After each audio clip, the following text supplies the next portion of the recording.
இந்த கணக்குக்கு எப்படி ஈஸியாக பதில் கண்டுபிடிக்கிறதுன்னு பார்க்கலாமா? ஃபஸ்ட்டு இந்த 3, 5, 4க்கு எல்சிஎம் எடுத்துக்கலாம். 3, 5, 4 எல்சிஎம் எடுத்தால் என்ன வருது?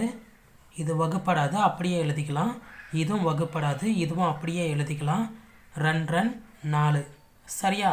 இதுக்கு மேலே எதுவுமே பண்ண முடியாது. அதனால் இது எல்லாத்தையும் அப்படியே பெருக்கிக்கலாம். இது எல்லாத்தையும் பெருக்க என்ன வருது? 2 6, 6 5 30, 32 60. எல்சிஎம் என்ன வருது? 60.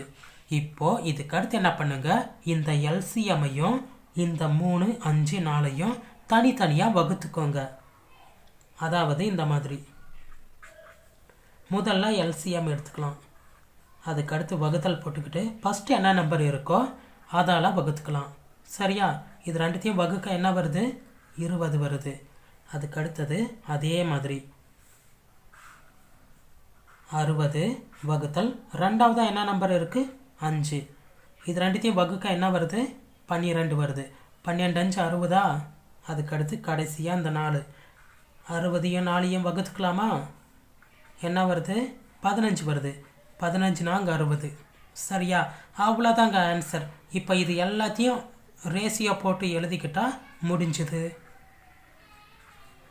ஃபஸ்ட்டு என்ன நம்பர் கண்டுபிடிச்சோம்? 20. இந்த 3க்கு 20 தானே கண்டுபிடிச்சோம், அதை எழுதிக்கலாம்.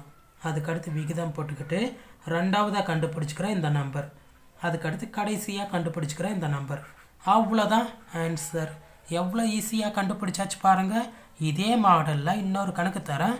நீங்கள் பதில் என்ன வருதுன்னு கண்டுபிடிச்சி எனக்கு சொல்லுங்கள்.